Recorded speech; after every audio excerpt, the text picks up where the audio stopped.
since I You guys. All right, guys. So, you're welcome to the first group lesson. Thank you, everyone, for making it. No, nobody's absent. I really appreciate it. All that wonderful stuff. All right, guys. So, what the fuck? Why is it? Welcome to the okay. Group lesson. Okay, that is Twitch. That was Twitch. I am a brilliant person. Anyways, so what I want to talk about today is winning at League of Legends. It's a foreign concept to most players. It's an impossible concept to a lot of players, as they clearly state in SoloQ all the time that they don't want to win; they just want you to lose. So we're gonna go over winning and its many aspects and how to achieve it in SoloQ. So, what is winning? Winning is that rare occurrence where the enemy nexus explodes instead of your own. I know, very strange. It's uncommon, rare even. So,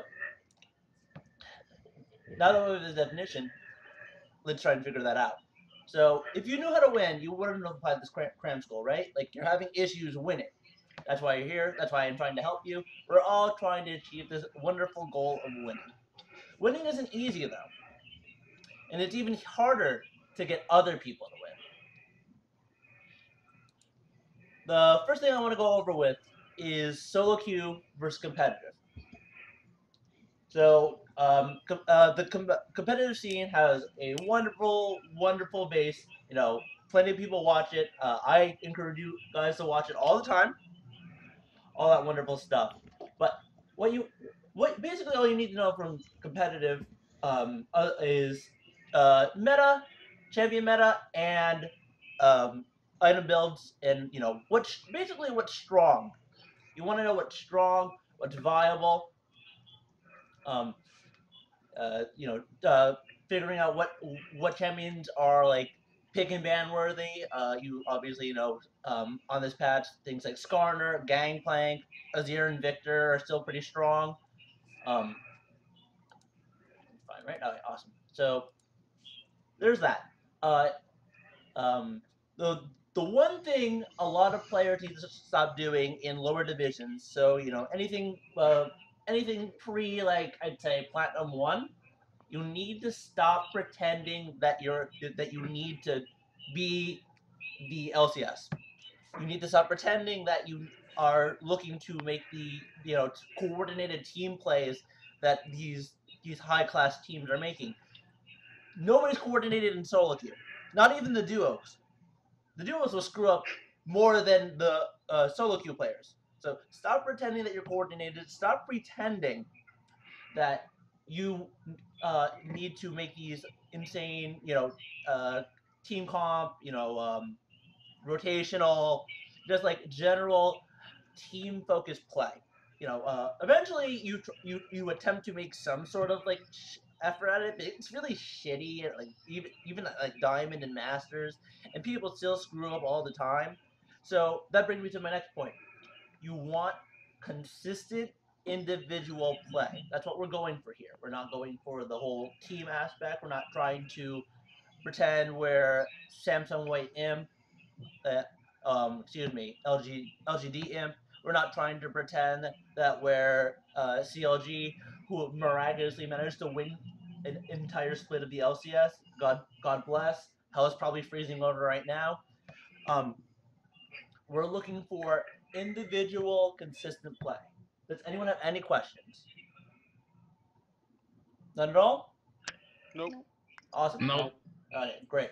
So we're gonna start delving into champion select, and just like stages of the game that we need to look to win in. All right.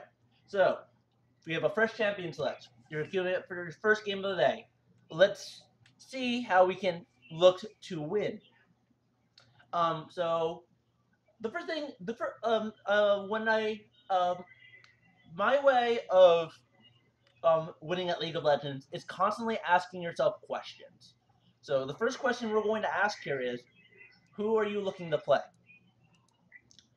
This is why the first lesson with everyone was going over champion pools, because I want you all to have a solid, reliable pool of champions that you can literally reference to understand, to understand how um, how to treat champions like and how to start looking at it. Obviously, your best role is always a priority. You know, I don't sometimes I will want you to like mess around because it's only because your champion pool isn't necessarily as solid as it can be, or you've been playing the wrong champions for the entire season, right? So let's say you're in the middle of silver and you're a thresh main, you probably need to play a couple games, 10 to 20, to figure out what role is actually suited to you. Because if you have, 7 to 10 deaths on Thresh and you've been playing it this entire time, you're either going to need to spend another 50 to 60 games on that champion to get out of your division, and then you have to waste more time to get better at the next division, and waste more time that way. Or we can pick easier champions for you, and you can climb faster.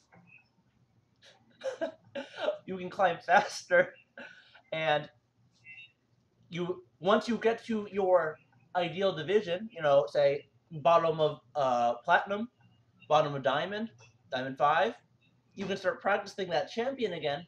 Because even though you have a love for that champion, it just isn't right for where you are right now mechanically. But on other champions that have, say, lower skill caps, we're looking at champions like Mastery, Annie, Kale. These are champions I recommended to a lot of you this past week. We're able to play these champions at an earlier time because they're not mechanically intensive, and if we get good at if we get good at those champions, we're able to climb easier. So there are many ways to approach your best role and your best champion. It's all about reading about how you need to view this certain issue and tackling it in the correct way. It varies from person to person. It's why I was talking to you guys individually before this lesson this week. So you always want to play your best role. You always whether it's jungle, top, mid, support, marksman, all that fun stuff. You want to let your team know that this is probably what I want to play. I'd really appreciate if I could play it. If not, well, we move into the trying to be flexible. So being flexible is shying out of your main role here. You there's a reason I gave you several champions, just to make sure that there's always something that you can play. Some people take a fill mentality when they go into solo queue. I wanted to address this. There are plenty of multifaceted players out there that can get the Masters, can get the Diamond 1. Good for them. Most likely, you are not one of those people. Most likely, you are not going to be able to play every single role to an efficient level because it requires a lot of time and a lot of effort. When climbing last season, this season, all the way up to Diamond, the only games I played up 80 carry were the games I was forced to play. I am an awful marksman. I will never be a relevant marksman, and I've accepted this, and it's why I play either very safe champions such as Ezreal and Ashe, or I play safe champions like Ezreal, or I play very strong initiate champs like Ashe.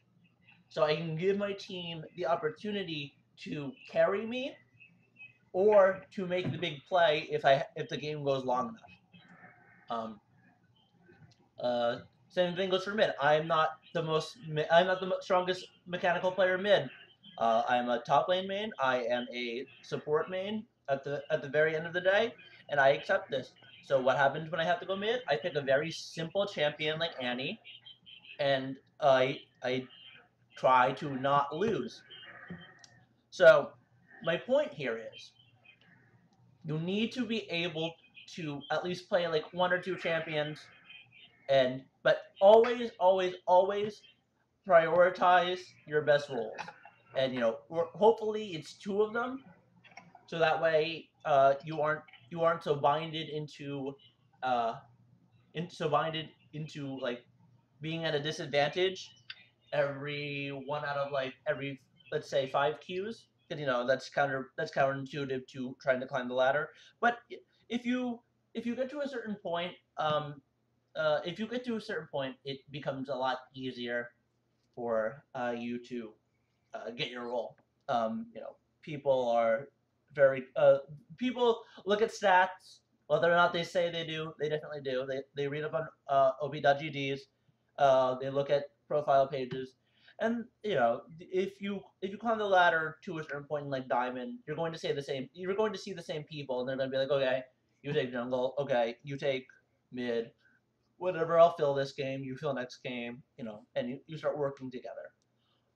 The other thing I wanted to address with flexibility is fixing team comps. You don't want to. You want to. You sometimes you want to fill out a team comp, right? Sometimes you want to add that tank.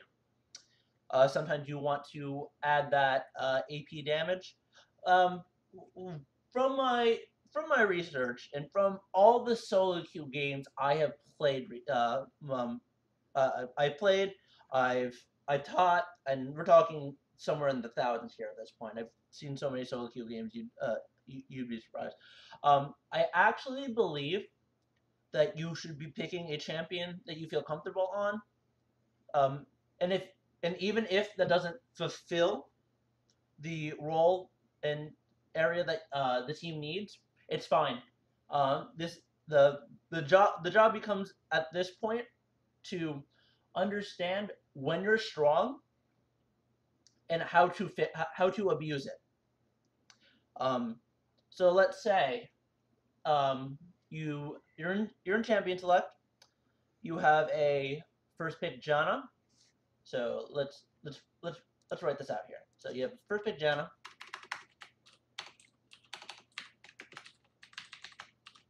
You have first pick Janna. Second pick is Ashe. Third pick is Yasuo top. Fourth pick is Talon mid. And let's say your champion pool in the jungle consists of Nidalee, Evelynn, Diana. Let's put Evelynn on the bottom here.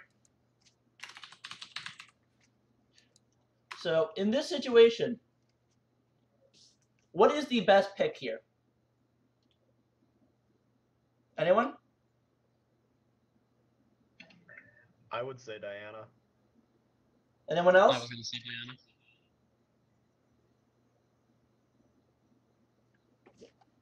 Okay. So the answer is either Diana or Evelynn here. Evelynn can build flat tank, makes it a lot easier for your team to get flanks and initiations. This pick is a lot more team coordinated, however. So while it's fine, it's suboptimal. So Diana ends up being the best pick here.